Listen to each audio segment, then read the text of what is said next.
आइए दलाल स्ट्रीट पर पिछले हफ्ते क्या हुआ इस पर नजर डालते हैं। दलाल स्ट्रीट पर सावधानी बरती गई। लगातार दूसरे हफ्ते में वोलेटिलिटी और चॉपीनेस हॉलमार्क रहा बेंचमार्क निफ्टी के लिए, जहां पे सेलर्स और बायर्स दोनों ही रिलक्टेंट रहे। इस वजह से हमारे कॉल ऑफ द वीक अनुसार दलाल स्ट्रीट पर टग ऑफ वॉर जारी रह सकती है, जहां पे बेयर्स का अपर हैंड होता नजर आ सकता है नियर टर्म में, और लॉन्गर टर्म में हम डिस्टिंक्टली कॉशियसली ऑप्टिमिस्टिक है। निफ्टी क्लोजिंग प्राइस 25,694 0.04% ऊपर, सेंसेक्स क्लोजिंग प्राइस 83,570 0.01% नीचे, बैंक निफ्टी क्लोजिंग प्राइस 60,095 1.42% ऊपर। नेगेटिव बात यह रही कि निफ्टी और उसके स्टॉक्स में लैकलस्टर व्यापार देखने को मिला 4 ट्रेडिंग डेज से पिछले हफ्ते के। बेयर्स का अपर हैंड दिखता नजर आया, जहां पे पेसिमिज्म देखने को मिला। अहम नेगेटिव कैटलिस्ट इस प्रकार रहे।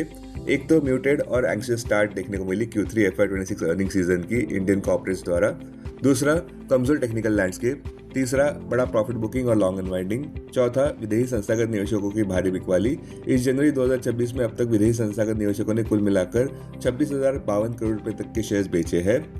पेसिमिज्म दलाल स्ट्रीट पर और देखने को मिला, जहां पे यूएस प्रेसिडेंट डोनाल्ड ट्रंप ने एक बिल प्रपोज किया है जिसमें इंडियन गुड्स पर 500% तक के टैरिफ्स लग सकते हैं। अब कुछ पॉजिटिव कैटलिस्ट की भी बात कर लेते हैं। मॉडरेट इन्फ्लेशन देखने को मिला है भारत और यूएस दोनों जगह में, जहां पे और रेट कट्स देखने को मिल सकते हैं आरबीआई और फेडरल रिजर्व द्वारा। दूसरा, ऑप्टिमिज्म भी देखने को मिला दलाल स्ट्रीट पर, जहां पे आईटी कंपनीज द्वारा अच्छे Q3 रिजल्ट्स का प्रदर्शन किया गया, और मिड सेगमेंट बैंकिंग स्टॉक्स में भी। आईटी स्टॉक्स में इन्फोसिस इमर्ज हुआ टॉप गेनर के तौर पर, 5.7% ऊपर बंद हुआ, जहां कंपनी ने अच्छे Q3 रिजल्ट्स का प्रदर्शन किया और अपने रेवेन्यू ग्रोथ प्रोजेक्शंस भी बढ़ाए। टेक महिंद्रा भी 5.2% से ऊपर बढ़ता नजर आया उनके Q3 रिजल्ट्स के बाद। HCL टेक 1.6% ऊपर, जबकि TCS 0.5% ऊपर रहा। और आखिर में वॉल स्ट्रीट पर काफी अच्छा परफॉर्मेंस पिछले हफ्ते देखने को मिला। Bottom line, possibility melt up और मेल्ट डाउन दोनों की नजर आ रही है काफी ज्यादा। टग ऑफ वॉर जारी रह सकती है, जहां पे अभी हमें लगता है कि निफ्टी बुल्स का अपर हैंड होता नजर आ सकता है।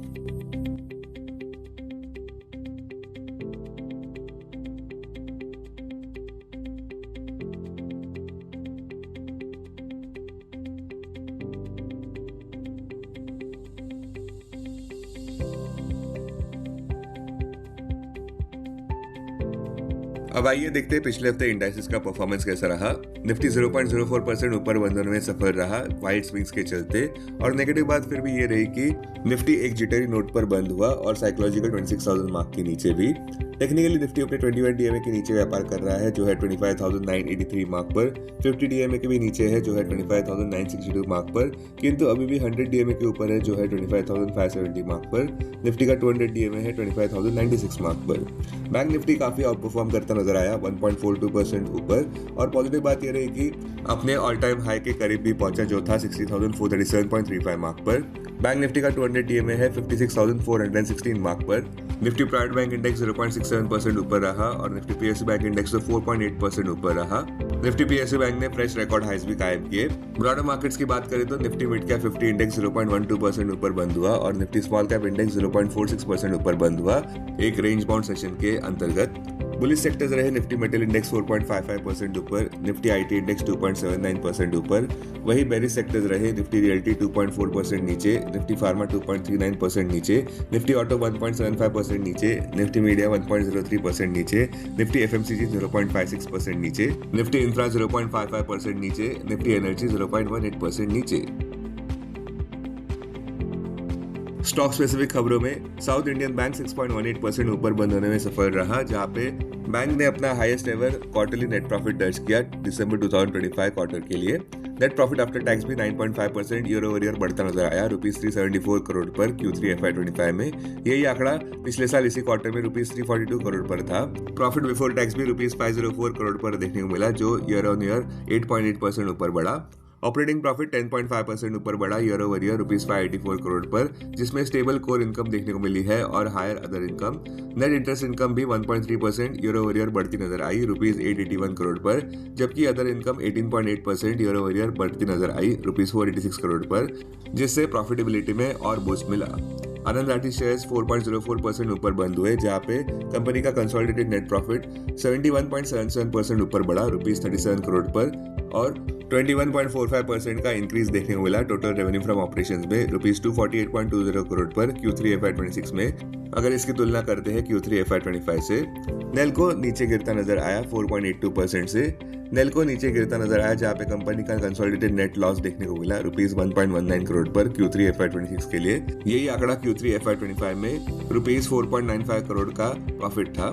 Total income 4.08% year over year नीचे गिरता नजर आया रुपीज 78.88 करोड़ पर Q3 FY26 में।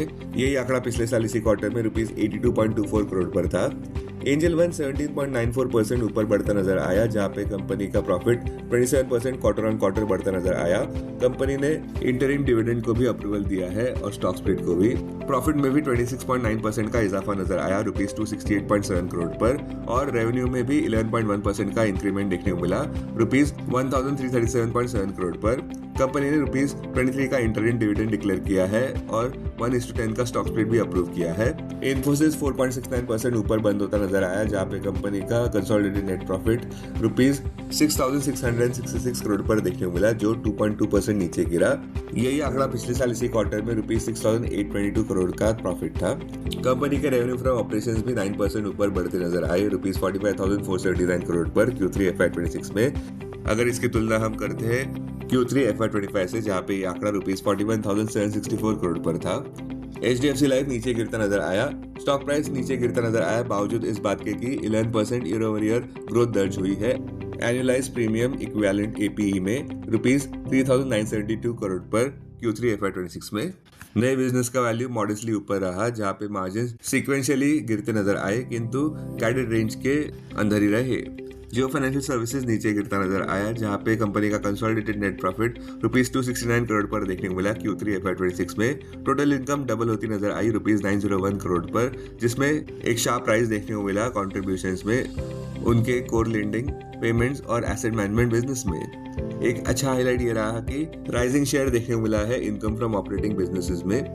यूनियन बैंक ऑफ इंडिया 8.56% ऊपर बंद होता नजर आया, जहां पे कंपनी ने 9% ईयर ओवर ईयर दर्ज किया है rise Q3 FY26 standalone profit में रुपीज 5,070 करोड़ पर, जिसका श्रेय जाता है स्टेडी बिजनेस ग्रोथ को। नेट इंटरेस्ट इनकम भी 1% ईयर ओवर ईयर बढ़ती नजर आई रुपीज 9,328 करोड़ पर। Total business 5.04% year over year बढ़ता नजर आया रुपीज 22.40 ट्रिलियन पर, जहां पर एडवांसेस 7.13% ऊपर बढ़ते नजर आए और डिपॉजिट्स भी 3.36% से बढ़े। एक्सिस बैंक ऊपर बढ़ता नजर आया, जहां पे उम्मीद की जा रही है कि इंप्रूव परफॉर्मेंस देखने को मिलेगा सेकेंड हाफ FY26 में। पिछले हफ्ते एक्सिस बैंक के शेयर प्राइस ने रुपीज 1339.55 करोड़ का ऑल टाइम हाई कायम किया। कोटक महिंद्रा बैंक नीचे गिरता नजर आया रुपीज 408 प्रति शेयर पर, जहां पे बैंक ने कंसिडर किया है 1:5 स्टॉक स्प्लिट के एग्जीक्यूशन का, जिसमें एक शेयर जिसकी फेस वैल्यू 5 है वो 5 शेयर्स में बढ़ जाएगा, जिसकी फेस वैल्यू बन जाएगी रुपीज 1 प्रति शेयर की। लार्सन 4.19% नीचे गिरता नजर आया, जहां पे कुवैत टेंडर रिबेट कंसर्न्स की वजह से ऐसा देखने को मिला। लार्सन एंड ट्यूब्रो भी नीचे गिरता नजर आया, जहां पे कुवैत टेंडर कंपनी को नहीं मिलता नजर आया। HCL टेक 2.2% ऊपर बढ़ता नजर आया, जहां पे कंपनी का कंसोलिडेटेड नेट प्रॉफिट 3.75% से नीचे गिरा रुपीज 4,076 करोड़ पर, जिसकी तुलना अगर की जाती है सीक्वेंशियल बेसिस पर Q2 FY26 पे, जहां पे ये आंकड़ा रुपीज 4,235 करोड़ पर था। किंतु रेवेन्यू फ्रॉम ऑपरेशन 6.04% ऊपर बढ़ते नजर आए रुपीज 33,872 करोड़ पर Q3 FY26 में। यही आंकड़ा Q2 FY26 में रुपीज 31,942 करोड़ पर ही था। डॉलर टर्म्स में देखें तो कंपनी का रेवेन्यू $3,793 मिलियन पर देखने को मिला, जो कि 4.1% क्वार्टर ऑन क्वार्टर बढ़ता नजर आया। कांस्टेंट करेंसी टर्म्स की बात करें तो रेवेन्यूज 4.02% सीक्वेंशियली जंप कर गया। पिछले हफ्ते के निफ्टी 50 के गेनर्स इस प्रकार रहे: ONGC 5.59% ऊपर, टेक महिंद्रा 5.58% ऊपर, टाटा स्टील 5.5% ऊपर, इन्फोसिस 4.69% ऊपर, SBI 4.18% ऊपर। वहीं दूसरी ओर लूजर्स रहे सिप्ला 4.65% नीचे, लार्सन 4.19% नीचे, मारुति 3.89% नीचे, सन फार्मा 3.53% नीचे, जियो फाइनेंशियल 2.94% नीचे। अब आगे निफ्टी के लिए क्या? अच्छी खबर, वॉल स्ट्रीट रिकॉर्ड हाइस के करीब ही व्यापार करता नजर आया, जहां पे डाउ जोन्स साइकोलॉजिकल 50,000 मार्क को लक्ष्य बना सकता है।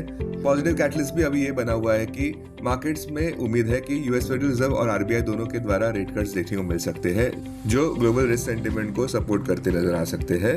वही हमारे यहाँ अहम ट्रिगर्स, सबका ध्यान इस हफ्ते के Q3 रिजल्ट्स पर रहेगा, जहाँ पे अहम रिजल्ट्स में से HDFC bank, ICICI bank, IDBI bank, RBL bank और यस बैंक अपने रिजल्ट्स शनिवार 17 जनवरी को रिपोर्ट करने वाले हैं।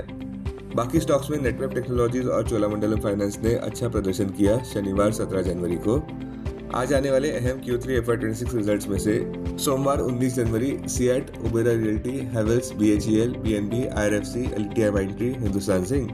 मंगलवार जनवरी 20 को India mart, Intermesh, ITC hotels, AU small finance bank, prime focus, SRF, persistent system, united spirits. बुधवार 21 जनवरी को Gravita, Dalmia Bharat, bank of India, HPCL, doctor Reddy's lab, PNB housing, OFSS।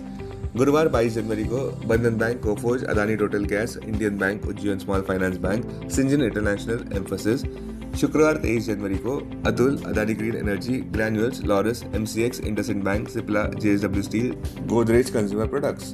फिलहाल सबका ध्यान यूएस सुप्रीम कोर्ट पर रहेगा, जिन्होंने वर्डिक्ट को डेफर किया है, जिसमें प्रेसिडेंट ट्रंप के टैरिफ रिजीम पर लीगैलिटी पर सवाल उठते हैं।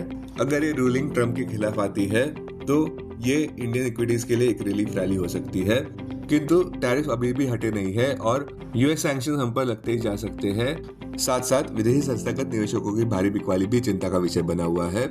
संक्षेप में कहें तो अपने कुर्सी की पेटी बांध ले, क्योंकि वोलेटिलिटी और उग्र होने वाली है आने वाले हफ्ते में।